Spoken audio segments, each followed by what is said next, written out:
Всем моим зрителям пламенный привет из теплой Грузии от солнечной Ани, и это мой лучезарный блог. Сегодня я расскажу вам о фактах жизни в Грузии, которые покажутся вам непривычными, необычными или даже странными. Итак, поехали!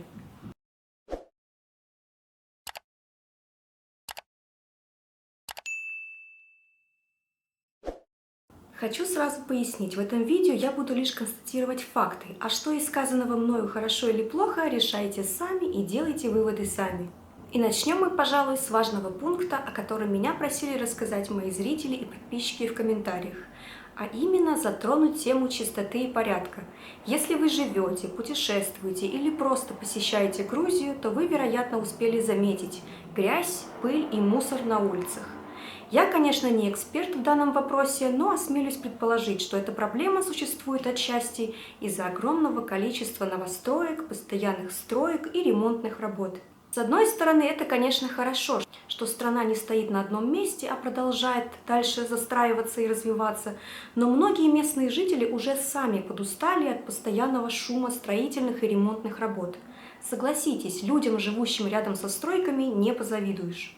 Подозреваю, что засыпать и просыпаться под звуки дрели, перфоратора и стука молотка не способствует комфортной жизни.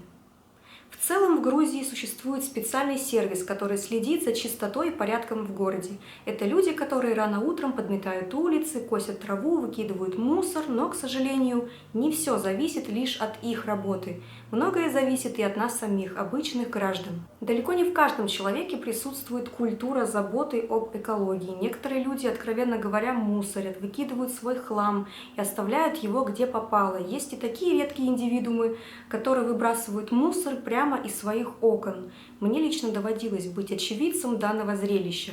А возможно, причина кроется также и в том, что тут не очищают сами дороги и трассы, как это происходит в европейских странах или Америке, когда специальные машины поливают дороги водой или даже моющим средством, тем самым помогая соблюдать улицы в чистоте и порядке. На самом деле местные жители уже привыкли к тому, что после выхода на улицу в чистой обуви вернуться домой уже невозможно, а вот приезжие, особенно из более западных стран, сразу это отмечают. Во дворе многоэтажных домов тоже часто бывает грязь и слякоть, особенно в плохую дождливую погоду. И не везде есть асфальт. Пыль здесь собирается моментально. Так что все, кто просили меня затронуть данную тему, ваше желание исполнено. Нарушение правил дорожного движения. Это еще одна из странностей, которую замечают буквально все приезжие из других стран. На эту тему даже есть множество анекдотов, шуток и приколов. Например, в Грузии настолько плохо водят автомобиль и нарушают правила, что даже профессиональные гонщики Формулы-1 отказываются здесь ездить. Уж не знаю, выдумка это или шутка, основанная на реальных событиях, но я очень часто слышала от приезжих, что они наотрез отказываются самостоятельно водить машину в этой стране, даже будучи являясь опытными водителями у себя дома. Так в чем же проявляются эти нарушения? Отсутствие культуры вождения, резкий переход из одной полосы в другую, проезд на красный цвет или остановка машины в неположенном месте. Нежелание останавливаться у пешеходного перехода и уступать дорогу пешеходам. Кстати, сам пешеход тоже вынужден нарушать правила, переходить дорогу в неположенном месте. Ну а что делать? Если нагло не перейти, то никто особо добровольно и не пропустит. Главное перебегать дорогу быстро. Именно таким экстремальным способом и пользуются многие местные жители. А еще я хотела затронуть тему самой светофорной системы. Здесь в Грузии нет так называемых вызывных светофоров, то есть они не оснащены кнопками для пешеходов, как это обычно бывает в той же Европе. Для тех, кто не знает, что это такое, это когда у светофора имеется кнопка, на которую вы нажимаете и ожидаете разрешающего сигнала для перехода. Поэтому вам не приходится долго ждать, ведь зеленый свет срабатывает по вашему вызову, и вы спокойно переходите дорогу. Ну и, конечно, не будем забывать об огромном количестве машин на улицах, припаркованных прямо на дорогах у домов. Самое забавное то, что у жильцов многоэтажных домов старого построения часто имеются в наличии собственные гаражи. Но свои машины при этом они все равно ставят у дороги, а в гаражах либо открывают свои магазины, либо создают холостяцкое гнездышко для застолий, либо оснащают всеми необходимыми бытовыми условиями и используют их как жилое помещение. Я даже у некоторых слышала шум телевизора или пьянствование. А тем временем многим водителям сложно проезжать сквозь узкие коридоры между рядами припаркованных машин. Проблемы с парковочными местами и машинами прямо у дороги – это тоже частое явление в этой тесной стране. Бездомные животные. Многие блогеры и тиктокеры часто шутят на эту тему, хотя на самом деле ничего смешного в этом, конечно же, нет. Лично для меня это немного больная тема, но в силу моей блогерской деятельности приходится затрагивать даже самые неприятные для меня темы. В общем, в Грузии действительно огромное количество бездомных животных, а в частности кошек и собак. Конечно, приюты для них есть, но они частные, насколько я знаю, и они буквально переполнены. Если я не ошибаюсь, много лет назад существовал некий питомник для бездомных собак, но его закрыли, а собак распустили, тем самым оставив их обездоленными, подарив им на память лишь бирку в ушах. Кстати, эти бирки означают, что собаки стерилизованы, привиты, чипированы и находятся под контролем. Слава богу, мир не без добрых людей, и всегда попадаются душевные человечные люди, которые никогда не пожалеют для этих четвероногих друзей лишнего куска хлеба и обязательно чем-то покормят или даже подкинут косточку. А вот с кошками дела обстоят посложнее. В Грузии к кошкам относятся похуже. Это идет еще с давних времен, когда люди были крайне суеверными и верили во всякую чушь, уж извините, но они искренне считали, что кошки – это нечистые силы, чуть ли не дьявольские отродья, у которых глаза светятся именно потому, что они якобы одержимые существа. Хоть мы и живем в 21 веке, но такие суеверия до сих пор остались. Пусть и не в таком откровенном проявлении, но где-то на подсознательном уровне у людей отложилось это древнее суеверие. Я лично обожаю кошек, а они обожают меня. Так что у нас полное взаимопонимание. Если вы тоже любители кошаков, ставьте лайк. Если не ради меня, то хотя бы ради этих усатых и хвостатых пушистиков. Уличные торгаши. К сожалению, в Грузии очень много людей, которые торгуют прямо на улицах, в гаражах или даже у метро. Понятное дело, что все это происходит далеко не от сладкой жизни, и сам факт наличия уличного вида торговли – это уже показательный признак бедности страны. Я знаю, что некоторые меня сейчас буквально захейтят за эти слова, но давайте будем честными друг с другом. Проблема же не в том, что я об этом рассказываю, а в том, что такая проблема вообще существует сама по себе. Не я ее создаю, я ее лишь озвучиваю. И говорю я об этом не для того, чтобы чьи-то чувства ранить или задеть, а потому что у меня самой от этого всего душа болит. Поэтому постарайтесь любую мою критику воспринимать адекватно, поскольку она не содержит никакого негативного умысла, только собственные сопереживания. И давайте на чистоту. Далеко не в каждой стране, особенно западной, можно встретить такое явление, как торговлю на улицах. Если только это не сезонная ярмарка или уличный рынок, так называемый фермерский маркет, ну или всеми известная гаражная распродажа, когда люди продают собственные вещи у своего дома буквально за символичные деньги. Курьерские услуги и службы доставки. Этот пункт мне знаком не понаслышке. Я лично сталкивалась с такой ситуацией несколько раз, когда курьеры не могут свободно ориентироваться в пространстве и не умеют пользоваться навигатором, поэтому всячески уточняют ваш адрес. Это доходит до абсолютно абсурдных случаев, когда вам приходится перечислять все объекты, находящиеся рядом, лишь бы ленивому доставщику было удобней. Хотя, казалось бы, вы дали самый точнейший адрес, почтовый индекс, название города, название района, название улицы и номера дома, номер подъезда, этажа и квартиры. Что может быть точнее? Ну куда уж еще точнее? Нет.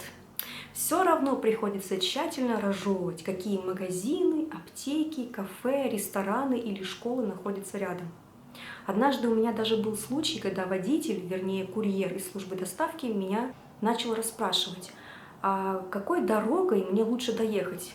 Вот я сейчас стою на этом перекрестке, в какую сторону мне повернуть? И это после того, как я предоставила ему полный адрес, перечислила все объекты, расположенные поблизости. Так ему все равно этого было мало. Он ожидал от меня еще и исполнения роли навигатора. Я говорю, слушай, может мне еще самой к тебе притопать ножками, взять за ручку и вместе поскакать по дорожке. Мы живем в 21 веке, сейчас у каждого человека есть мобильный телефон. В любом современном смартфоне есть встроенный навигатор, Google Map, Яндекс.Карты и так далее. Я поделюсь с вами лайфхаком. Вбивайте туда точный адрес, и навигатор сам вам покажет, куда, как и сколько ехать. Да, я понимаю, некоторых объектов может не быть на карте, или информация может быть неверной или устаревшей, но жилые дома можно найти с помощью навигатора. Для этого совсем не обязательно людей обзванивать и переспрашивать: а я в ту сторону поехал, а я туда свернул, а я не пропустил нужный поворот. Ребят, как вы вообще живете в этом мире, если вы даже по навигатору ориентироваться не можете в такой-то маленькой стране? Но сразу хочу уточнить, курьеров из служб доставки еды и продуктов это не касается. Все курьеры из Glovo, Volt, Bolt обычно доставляют без всяких затруднений. По крайней мере, у меня с ними проблем не было. А вот всем остальным надо бы научиться пользоваться приложением Google Map.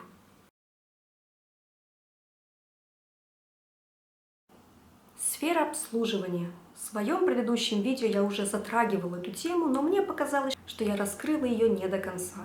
Ведь многим иностранцам этот пункт также бросается в глаза, поэтому попробую рассказать подробнее.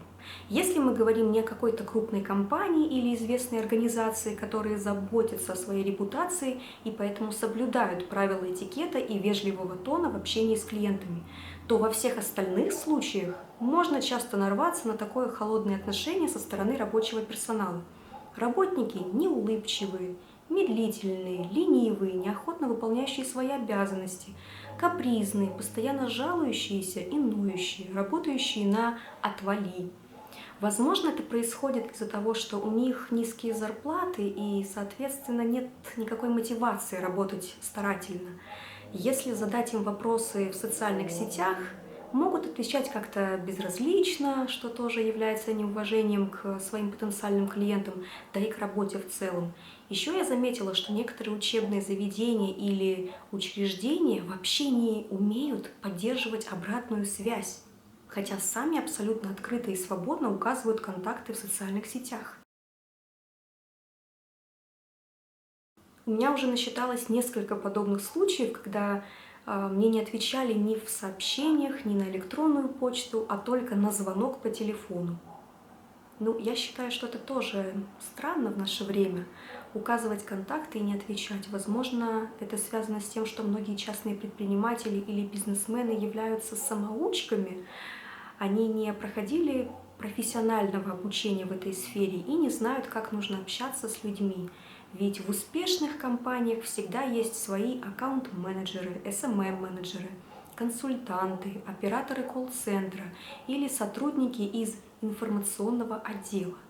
Но хоть кто-то, занимающийся обратной связью. А когда все приходится делать самим, получается вот такая неудобная ситуация.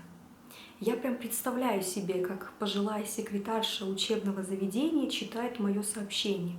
Она, наверное, вообще с трудом открыла эту страничку во Фейсбуке, а я тут сижу еще перед вами, жалуюсь, что мне на вопрос не ответили. А у нее там уже давление поднялось от моего сообщения. Дай бог ей крепкого здоровья. Вот поэтому и надо нанимать молодых, ведь они умеют пользоваться соцсетями. Очередь на общественный транспорт. Ну, конкретно за этот пункт можно поблагодарить огромный наплыв приезжих, после которых и начались такие проблемы с общественным транспортом. До этого таких длинных очередей не было. Я буквально все свои студенческие годы проездила на метро и никогда прежде не сталкивалась с такой толпой ожидающих своей очереди втиснуться в транспорт. Самое худшее, что могло произойти ранее, это отмена рейса, вернее пропуск одной остановки, в результате чего приходилось просто пересаживаться на следующую электричку. Но очередей таких я не помню. Так что общественного транспорта на всех не хватает, особенно после приезжих. СМС-рекламы.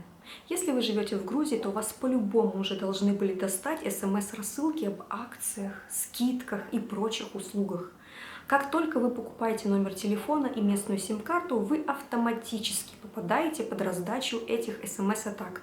Мне лично за день успевают присылать около 5-10 навязчивых сообщений.